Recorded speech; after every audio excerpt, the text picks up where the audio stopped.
S, ಈಗ ನೀವೇ ಹೇಳಿದ್ರಿ ಕೆಲವು ಸೆಗ್ಮೆಂಟ್ಗಳನ್ನು ಇನ್ನೂ ಡಿವೈಡ್ ಮಾಡಿ ಹೇಳಿಲ್ಲ ಅಂತ. Maybe all the state other then Bihar they are not declared. ಈಗ 50 ಪ್ಲೇಸಸ್ ಟೂರಿಸಮ್ ಬಗ್ಗೆ ಮಾತಾಡಿದ್ದಾರೆ, IITಗಳ ಬಗ್ಗೆ ಮಾತಾಡಿದ್ದಾರೆ. ಅದನ್ನೆಲ್ಲ ಮಾತಾಡುವಾಗ ಇನ್ನು ಸ್ಟೇಟ್ ವೈಸು ಇದು ಡಿಟೇಲ್ಡ್ ಬಜೆಟಲ್ಲಿ ಇದೇನಾ ಅಥವಾ ಮುಂದೆ ಅದು ಅಲೋಕೇಟ್ ಮಾಡ್ಬೋದಾ ಗೊತ್ತಿಲ್ಲ. Whether we may also get A good share. ನಾವು ಈಗಲೇ ಖಂಡಿಸೋದಕ್ಕಿಂತ ವೆಯ್ಟ್ ಮಾಡೋದು ಒಳ್ಳೇದು ಅಂತ ಅನ್ಸುತ್ತೆ. ನಮಗೂ ಆ ಒಂದು ಟೂರಿಸಮಲ್ಲಿ 50ರಲ್ಲಿ 10 ಸಿಕ್ಕಿದ್ರು ಸಿಗ್ಬೋದು, ಅಥವಾ IITಯಲ್ಲಿ ಒಂದು 2-3 ಕರ್ನಾಟಕಕ್ಕೂ ಬರ್ಬೋದು ಅನ್ನೋ ಆಶಾಭಾವನೆ ಇನ್ನೂ ಇಟ್ಕೋಬೇಕಾಗುತ್ತೆ ನಾವು. I think before commenting that nothing. Yes, obviously ನಮ್ಮ ದುಃಖ ಇದೆ. ನಮಗೆ ನಾವು ಕೊಡುವ ಟ್ಯಾಕ್ಸ್ ಅಷ್ಟು ನಮಗೆ ಸಿಗ್ತಾ ಇಲ್ಲ, ಆ ಫಾರ್ಮುಲಾಗಳು ನಮಗೆ ವರ್ಕ್ ಆಗ್ತಾ ಇಲ್ಲ. ನಾವು ಬಜೆಟಲ್ಲೇ ಸೆಂಟ್ರಲ್ ಗೌರ್ಮೆಂಟ್ ಬಜೆಟನ್ನು ಖಂಡಿಸ್ತೀವಿ, ಅದೆಲ್ಲ ಇದೆ. ನಾವು ನಮ್ಮ ಜಲ ನೆಲದ ಬಗ್ಗೆ ಬಂದಾಗ ಕನ್ನಡಿಗರು ಕೂಡ ಸ್ವಲ್ಪ ಒತ್ತು ಕೊಟ್ಟು ಮಾತಾಡ್ತೀವಿ ಅನ್ನೋದು ಬಿಟ್ಟರೆ, ಈ ಬಜೆಟನ್ನು ನೀವು ರೇಟ್ ಮಾಡಬೇಕಂದ್ರೆ how you rate this budget? Sir, ಅದರ ರೇಟ್ ಮಾಡೋಕ್ಕಿಂತ ಇನ್ನೊಂದು ಪಾಯಿಂಟ್ ಹೇಳ್ಬಿಡ್ತೀನಿ. 1.5 lakh crores ಸ್ಟೇಟ್ ಗೌರ್ಮೆಂಟ್ಗಳಿಗೆ ಇಂಟ್ರೆಸ್ಟ್ ಫ್ರೀ ಕೊಡ್ತಾ ಇದ್ದಾರೆ ಕ್ಯಾಪಿಟಲ್ ಎಕ್ಸ್ಪೆಂಡಿಚರ್ಗೆ. ಯಾವುದೇ ಒಂದು ಎಕನಾಮಿ ಯಾವುದೇ ಬೆಳಿಬೇಕಂದ್ರೆ ಕ್ಯಾಪಿಟಲ್ ಎಕ್ಸ್ಪೆಂಡಿಚರ್ಗೆ ನಾವು ಎಷ್ಟು ದುಡ್ಡನ್ನ ಖರ್ಚು ಮಾಡ್ತೀವೋ ಉದ್ಯೋಗ ಬೆಳೆಯುತ್ತೆ, ಇನ್ಫ್ರಾಸ್ಟ್ರಕ್ಚರ್ ಬೆಳೆಯುತ್ತೆ, ಅದರಿಂದ ಭಾಳ ಅನುಕೂಲ ಆಗುತ್ತೆ. ಈ ಬಜೆಟಲ್ಲಿ ಒಂದು ಪಾಯಿಂಟ್ ಸೇರಿಸಿದಾರಲ್ಲ sir, interest free loan state ಗೌರ್ಮೆಂಟ್ಗಳಿಗೆ ಓನ್ಲಿ ಫಾರ್ ಕ್ಯಾಪಿಟಲ್ ಎಕ್ಸ್ಪೆಂಡಿಚರ್. ಅದನ್ನು ನಿಯತ್ತಾಗಿ ನಮ್ಮ ಸ್ಟೇಟ್ಗಳು ತೊಗೊಂಡು ಯಾವುದೇ ಪ್ರೀಬಿಗಳಿಗೆ ಹೋಗದೆ ಒಂದು ಒಳ್ಳೆ ಕ್ಯಾಪಿಟಲ್ ಎಕ್ಸ್ಪೆಂಡಿಚರ್ ಮಾಡಿದರೆ ನೀವು ಟೂರಿಸಮ್ ಆಯಿತು, ಇನ್ನೊಂದು ಎಲ್ಲನೂ ಬೆಳವಣಿಗೆ ಆಗುತ್ತೆ. ಮಾರ್ಕ್ಸ್ನು I will give 8 marks sir. ಇವತ್ತು ಮಿಡಲ್ ಕ್ಲಾಸ್ ಕೊಟ್ಟಿದ್ರು. ಈಗ new bill introduction, income tax ಏನು ಆದಾಯ ತೆರಿಗೆ ನ್ಯೂ ಬಿಲ್ ಇಂಟ್ರೊಡಕ್ಷನ್ ಬಗ್ಗೆ ಮಾತಾಡ್ತಾ ಇದ್ದಾರೆ. ನೀವು ಈಗ ಈ ಬಿಲ್ ಬಗ್ಗೆ ಮಾತಾಡೋದು ಸರ್ಪ್ರೈಸ್ ಅನೌನ್ಸ್ಮೆಂಟ್, ಮಧ್ಯ ಬಜೆಟಲ್ಲೇ ಅವ್ರು ಸರ್ಪ್ರೈಸ್ ಅನೌನ್ಸ್ಮೆಂಟ್ ಮಾಡ್ತಾರೆ. ನೆಕ್ಸ್ಟ್ ವೀಕಲ್ಲಿ ನಾವು ನ್ಯೂ ಬಿಲ್, ಅದರಲ್ಲಿ ಅವ್ರು ಹೇಳ್ತಾರೆ ವಿ ಟ್ರಸ್ಟ್ ಯು ಅಂತ. ಟ್ಯಾಕ್ಸ್ ಪೇಯರನ್ನು ನಾವು ಫಸ್ಟ್ ಟ್ರಸ್ಟ್ ಮಾಡ್ತೀವಿ, ಆಪ್ಕ ऊपर हमको ವಿಶ್ವಾಸ है ಅಂತ. ಅದರ ಮೇಲೆ ಸಿಂಪ್ಲಿಫೈ, ಈಗ ಆಕ್ಟ್ ಅಲ್ಲಿ ಸಿಂಪ್ಲಿಫೈ ಮಾಡ್ಬೋದು, ಫೈಲಿಂಗ್ ಆಗಿರ್ಬೋದು. ಅವ್ರು ಹೇಳ್ತಾರೆ first we trust you then will assess you ಅಂತ. What you expect next week? What will happen? What you want?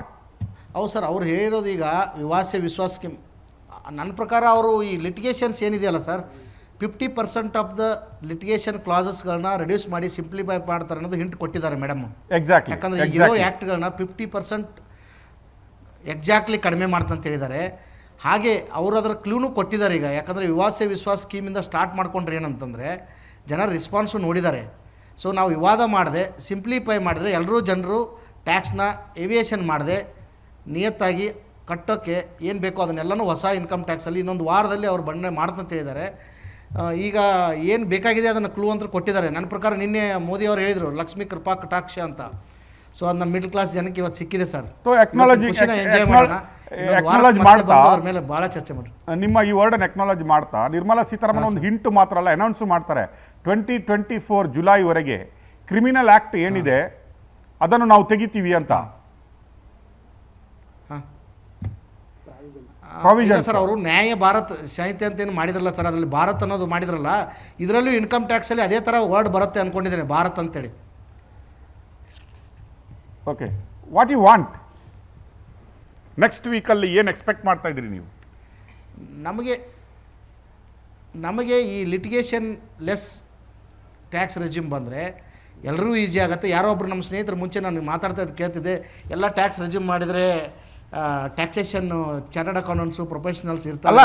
ಈಗಲೇ ಇಲ್ಲಿ ರಾಮಕೃಷ್ಣ ಸರ್ ಹಳ್ಳಿಯಿಂದ ದಿಲ್ಲಿವರೆಗೆ ಹೋದ ರಾಮಕೃಷ್ಣ ಸರ್ ಒಂದು ಮಾತು ಹೇಳ್ತಾ ಇದ್ರು, ಅಲ್ಲ ರೀ ಇದೆಲ್ಲ ಮಾಡಿದ್ರೆ ಟ್ಯಾಕ್ಸ್ ಅಕೌಂಟೆಂಟ್ಗಳು, ಚಾರ್ಟರ್ಡ್ ಅಕೌಂಟೆಂಟ್ಗಳು, ಇನ್ಸ್ಟಿಟ್ಯೂಟ್ಗಳೆಲ್ಲ ಏನಾಗ್ಬಿಡುತ್ತೆ ರೀ ಅಂತ ಕೇಳ್ತಾ ಇದ್ರು. I think you are answering this question. Please go head. ಇಲ್ಲ ಸರ್, ಅದೆಲ್ಲ ಆಗಲ್ಲ sir. We are part of this economy and business. ಈಗ ಡಾಕ್ಟರ್ಗಳು ಹೆಚ್ಚಾದರೆ ಪೇಷಂಟ್ ಸಿಗಲ್ಲ ಅಂತಲ್ಲ. ಅಲ್ಲ, ನಮ್ಮಲ್ಲಿ ಪೇಷಂಟ್ಗಳು ಹೆಚ್ಚಾಗ್ತಾ ಇದ್ದಾರೆ. We are spoiling pollution so much is that we are increasing patient also. ಅಲ್ಲ, ಕಾಂಪ್ಲಿಕೇಶನ್ ಕಮ್ಮಿ ಆಗೋದ್ರಿಂದ ಫೀಸ್ ಕಮ್ಮಿ ಆಗುತ್ತಾ ಏನಾದ್ರು? ಈಗ ನಾವು financial health doctor sir, chartered accountants ಅಂದರೆ we will be there to strengthen this country. ಅಲ್ಲ, ನನಗೇನು ಅನ್ಸುತ್ತೆ, ರಾಮಕೃಷ್ಣ ಸರ್ ಮನೇಲಿ ಯಾರೋ ಚಾರ್ಟರ್ಡ್ ಅಕೌಂಟೆಂಟ್ ಇದ್ದಾರೆ, ಇಲ್ಲ ಮಾಡ್ಬೇಕಂತ ಕೂತಿದ್ದಾರೆ ಅವರು. ಎಸ್ ಸರ್, ಅಚೀವ್ ಮಾಡಿರಲ್ಲ ಸರ್.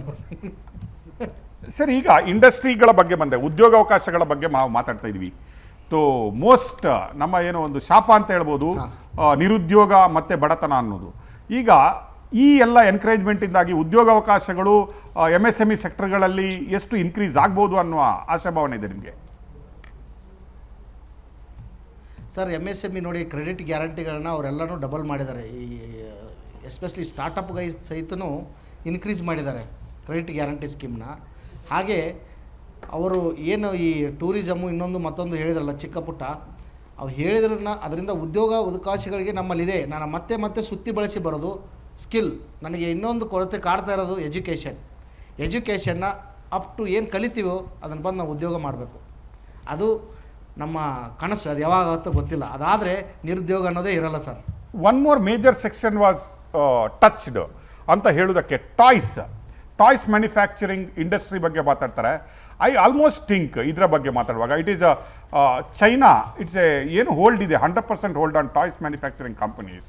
ಇಂಡಿಯಾದಲ್ಲಿ ಹೈಯೆಸ್ಟ್ ಇಂಪೋರ್ಟ್ ಆಗುವ ಟಾಯ್ಸ್ ಮ್ಯಾನುಫ್ಯಾಕ್ಚರಿಂಗ್ ಏನಿದೆ ಅದನ್ನು ಸ್ಟಡಿ ಮಾಡಿಬಿಟ್ಟು encouraging toys manufacturing company even in MSME sectoral ಆದರೆ how you think how it will benefit? ಹೌದು ಸರ್.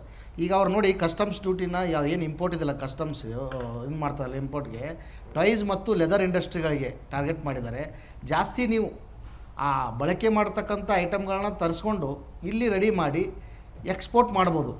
ಎಕ್ಸ್ಪೋರ್ಟ್ ಪ್ರಮೋಷನ್ ಸಲುವಾಗಿ ಟಾಯ್ಸ್ ಇಂಡಸ್ಟ್ರಿಗೆ ಮಾಡ್ತಾ ಇರೋದು ಒಳ್ಳೆಯ ಮೂವ್ ಸರ್. ಆ್ಯಕ್ಚುಲಿ ಇದು ಒಳ್ಳೆಯ ಮೂವ್. ನಮ್ಮ ಚನ್ನಪಟ್ಟಣನೇ ಇದೆ, ಅದನ್ನು ನಮ್ಮ ಸ್ಟೇಟ್ ಗೌರ್ಮೆಂಟಿಗೆ ಮಾತ್ರ ರಿಸ್ಟ್ರಿಕ್ಷನ್ ಆಗಿದೆ ಚನ್ನಪಟ್ಟಣ. ಅದನ್ನು ನಮ್ಮ ನ್ಯಾಷನಲ್ ಲೆವೆಲ್ ತೊಗೊಂಡು ಹೋಗ್ಬೇಕು ಆ್ಯಕ್ಚುಲಿ. ಈವನ್ ಸ್ಟೇಟ್ ಗೌರ್ಮೆಂಟು ಸಹಿತ ನಮ್ಮ ಕೊಪ್ಪಳ ಹತ್ರ ಒಂದು ಹಳ್ಳಿಯಲ್ಲಿ ಅನೌನ್ಸ್ ಮಾಡಿತ್ತು ಲಾಸ್ಟ್ ಟೈಮ್ ಕ್ಲಸ್ಟರ್ನ ಓಪನ್ ಮಾಡ್ಬೇಕಂತ ಟಾಯ್ಸ್. ಅದು ಎಷ್ಟು ಬಟ್ ಮಟ್ಟಿಗೆ ಎಲ್ಲರೂ ಅನೌನ್ಸ್ ಮಾಡ್ತಾರೆ, ಇಂಪ್ಲಿಮೆಂಟೇಷನ್ ಸ್ಟ್ರಗಲ್ ಆಗ್ತಾ ಇದೆ. ನನಗೆ ಆಶಾಭಾವನೆ ಇದೆ ಸರ್. ಅದನ್ನು ಈ ಕಸ್ಟಮ್ಸ್ ಡ್ಯೂಟಿನ ಅಲ್ಲಿ ತೆಗೆದಿರೋದ್ರಿಂದ, ಕಡಿಮೆ ಮಾಡಿರೋದ್ರಿಂದ ಟಾಯ್ಸ್ ಇಂಡಸ್ಟ್ರಿ ಮತ್ತು ಲೆದರ್ ಇಂಡಸ್ಟ್ರಿ ನಮ್ಮ ಮ್ಯಾನುಫ್ಯಾಕ್ಚರಿಂಗ್ ಇಂಡಿಯಾದಲ್ಲಿ ಜಾಸ್ತಿಯಾಗಿ ಎಕ್ಸ್ಪೋರ್ಟ್ ಆಗಬೇಕು. ಎಕ್ಸ್ಪೋರ್ಟ್ ಆದ್ರೇ ಆವಾಗ ನಮ್ಮದು export earnings will increase. Export ಬಗ್ಗೆ ಮಾತಾಡಿದಾಗ ನಿಮಗೆ ನಾವು ಹೇಳ್ತಾ ಇದ್ದೀವಿ how to reduce import and how to increase export ಅಂತ ನಾವು ಮಾತಾಡ್ತೀವಿ. ಈಗ ಟ್ಯಾಕ್ಸ್ಗಳ ಬಗ್ಗೆ ಮಾತಾಡಿದಾಗ ಬೆನಿಫಿಟ್ಸ್, ಈಗ ಸ್ಟಾರ್ಟಪ್ಗಳ ಬಗ್ಗೆ ನೀವು ಮಾತಾಡ್ತಾ ಇದ್ದೀರಿ. ಬ್ಯಾಂಗ್ಳೂರು, ಕರ್ನಾಟಕ ಮತ್ತು ಬ್ಯಾಂಗ್ಳೂರು ಒಂದು ಹೆಮ್ಮೆ ಇದೆ, ಸ್ಟಾರ್ಟಪ್ಗಳಿಗೆ ಒಂದು ಹೆಮ್ಮೆ. ಮೋಸ್ಟ್ ಸ್ಟಾರ್ಟಪ್ ಕಂಪನೀಸ್ ಯಾವುದಿದೆ ಬೆಂಗಳೂರಿಂದ ಸ್ಟಾರ್ಟ್ ಆಗ್ತವೆ ಅನ್ನೋ ಒಂದು ಇದಿದೆ. ಸ್ಟಾರ್ಟಪ್ ಕಂಪನಿಗಳಿಗೆ ಯಾವ ರೀತಿಯ ಬೆನಿಫಿಟ್ ಸಿಕ್ತು, ಹೌ ದೇ ಆರ್ ಎನ್ಕರೇಜಿಂಗ್ ನಾವು ಅಂತ ಅನಿಸ್ತಾ ಇದೆ ನಿಮಗೆ? ಸರ್ ಅವ್ರಿಗೆ ಇನ್ನೊಂದು ಬೆನಿಫಿಟ್ ಕೊಟ್ಟಿದ್ದಾರೆ ಆಲ್ರೆಡಿ. 2030ವರೆಗೂ ಈ ಹೊಸದು ಯಾವುದಾದ್ರೂ ಸ್ಟಾರ್ಟ್ ಆದರೆ ಅವ್ರು 2030ವರೆಗೂ ಹಾಲಿಡೇ ಕೊಡಬೇಕಂತ ಹೇಳ್ಬಿಟ್ಟು ಅನೌನ್ಸ್ ಮಾಡಿದ್ದಾರೆ. ಅದನ್ನು ಡಿಟೇಲ್ ನೋಡ್ಬೇಕು ಆ್ಯಕ್ಚುಲಿ ನಾನು. ಏಂಜಲ್ಸ್ ಟ್ಯಾಕ್ಸ್ ಬಗ್ಗೆ ಮಾತಾಡೋದಾದ್ರೆ ಅಬೋಲಿಷ್ ಮಾಡಿದ್ದಾರೆ. ಏಂಜಲ್ ಟ್ಯಾಕ್ಸ್ ಸರ್ ಲಾಸ್ಟ್ ಟೈಮೇ ರಿಮೂವ್ ಮಾಡಿದ್ದಾರೆ. ಅಬಾಲಿಷ್ ಮಾಡಿ ನಮ್ಮದು ಒಂದೇ ಬೇಡಿಕೆ, ನಮ್ಮ ಉದ್ದೇಶ ಏನಿತ್ತು ಏಂಜಲ್ ಟ್ಯಾಕ್ಸು ಭಾಳ ಲಿಟಿಗೇಷನ್ ಆಗ್ತಾ ಇದೆ ಅಂತ ಹೇಳ್ಬಿಟ್ಟು ರಿಮೂವ್ ಮಾಡಿದರು. ಅದನ್ನು ರಿಟ್ರಾಸ್ಪೆಕ್ಟಿವ್ ಮಾಡಬೇಕಲ್ಲ ಸರ್. ಈಗ ಇವತ್ತು ಮಾಡಿದರೆ ಹಿಂದಿನ ಕೇಸ್ಗಳಿಗೆ ಏನದು ನಮ್ಮ ಅಬ್ಜೆಕ್ಟಿವ್ ಏನು?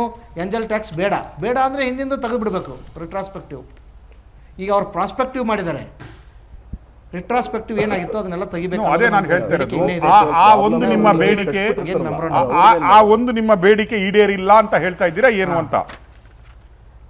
ರೆಟ್ರೋಸ್ಪೆಕ್ಟಿವ್ ಮಾಡಕ್ ಹೋದ್ರೆ ಸರ್ ಇಲ್ಲಿ ಬಂದಿಲ್ಲ ಅಂದ್ರೆ ಈಡೇರಿಲ್ಲ. ನಮ್ಗೆ ಆಸೆ ಇದೆ. ಆಸೆ ಒಂದೇ ದಿನ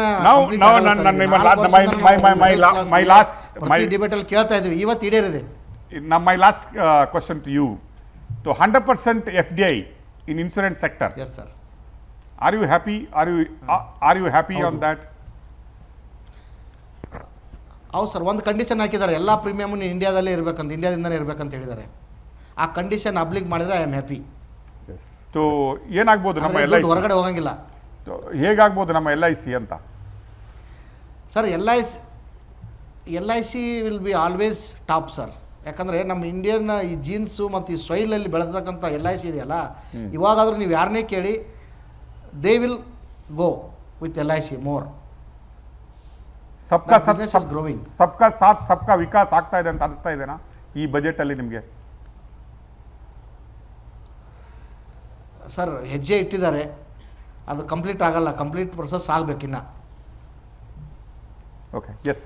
ನೀವು ಈಗ ಹೇಳ್ತಾ ಇದ್ರಿ ಇದ್ರದ್ದು ಇನ್ಶೂರೆನ್ಸ್ದು.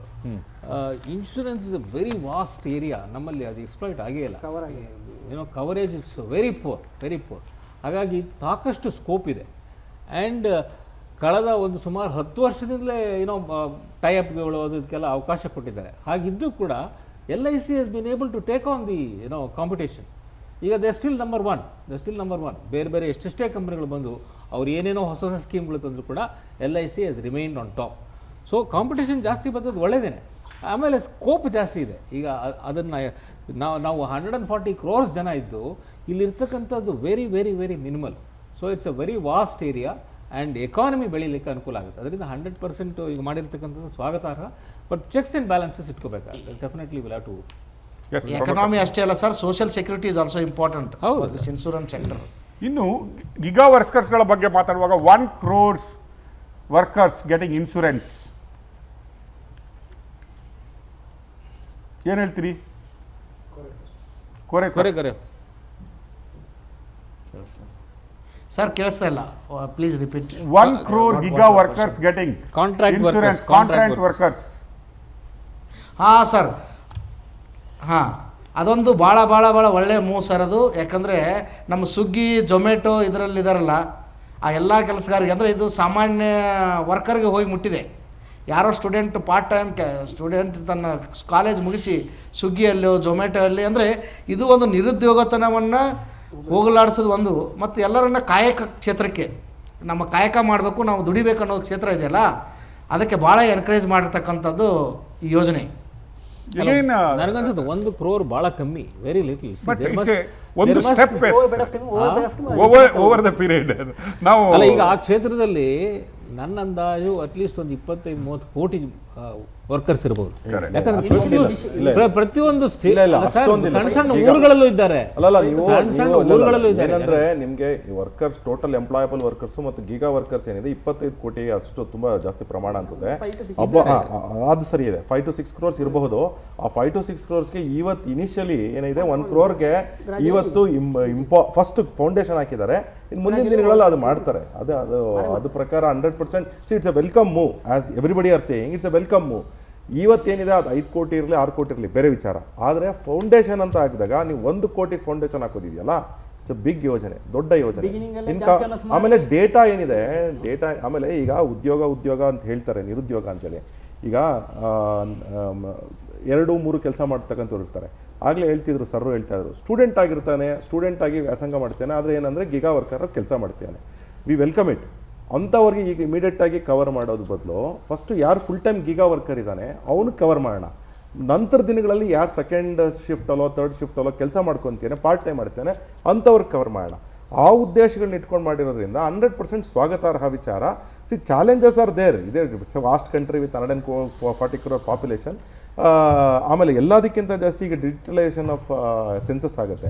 ಡಿಜಿಟಲೈಸೇಷನ್ ಆಫ್ ಸೆನ್ಸಸ್ ಆದಾಗ ನಮ್ಗೆ ಎಲ್ಲಾದ್ರದ್ದು ಎಕ್ಸಾಕ್ಟ್ ನಂಬರ್ಸ್ ಗೊತ್ತಾಗುತ್ತೆ. ಗೀಗಾ ವರ್ಕರ್ಸ್ ಎಷ್ಟಿದ್ದಾರೆ, ಆಮೇಲೆ ಅವ್ರು ಎಲ್ಲೆಲ್ಲಿ ಕೆಲಸ ಮಾಡ್ತಾರೆ, ಯಾವ ಸೆಕ್ಟ್ರಲ್ಲಿ ಕೆಲಸ ಮಾಡ್ತಾರೆ ಅಂತಕ್ಕಂಥದ್ದು ಕರೆಕ್ಟ್ ಮೌಲ್ಯಮಾಪನ ಆಗ್ಬಿಡ್ತದೆ. ಈಗೇನಾಗಿದೆ ಅಂತಂದರೆ ನಾವು ತುಂಬ ಸತಿ ನಾನು ತಮಾಷೆಗೂ ಹೇಳ್ತಿರ್ತೀನಿ, ಒಬ್ಬ ಇಲ್ಲಿ ಒಂದು ಹೆಸರಲ್ಲಿ ಜಸ್ಟ್ ಕೋಟ್ ಅಷ್ಟೇ, ಇಲ್ಲಿ ಒಬ್ಬ ಸಜೀದ್ ಖಾನ್ ಆಗಿರೋನು, ಇನ್ನೊಂದು ಕಡೆ ಸಜೀದ್ ಕುರೇಶಿ ಆಗಿರ್ತಾನೆ, ಇನ್ನೊಂದು ಕಡೆ ಸಜೀದ್ ಅಲಿ ಆಗಿರ್ತಾನೆ. ಅಂಥದ್ದೆಲ್ಲನೂ ಸಹ ಡಿಜಿಟಲ್ ಸೆನ್ಸಸ್ ಆದಾಗ ಅದಕ್ಕೆ ಸ್ಪೆಷಲ್ ಆಗಿ ಬಜೆಟಲ್ಲಿ ಸಹ ಇವತ್ತು ಪ್ರಾವಿಷನ್ ಮಾಡಿಟ್ಟಿದ್ದಾರೆ, ದುಡ್ಡನ್ನ ಎತ್ತಿಟ್ಟಿದ್ದಾರೆ. ಅದರಿಂದಾಗಿ ಏನಾಗ್ತದೆ, ಇನ್ನು ಮಾರ್ಚಿಂದ ಸ್ಟಾರ್ಟ್ ಆಗಿ ಮೇ ಒಳಗಡೆ ಕಂಪ್ಲೀಟ್ ಆಗ್ತಕ್ಕಂಥ ಸೆನ್ಸಸ್ ಏನಿದೆ ಅದು ನಮಗೆ ಕರೆಕ್ಟ್ ಆಕ್ಯುರಸಿ ಕೊಡ್ತದೆ. ಗಿಗಾ ವರ್ಕರ್ಸ್ ಎಷ್ಟಿದ್ದಾರೆ, ಯಾವ ಸೆಕ್ಟ್ರಲ್ಲಿ ಎಷ್ಟೆಷ್ಟು ಈಗ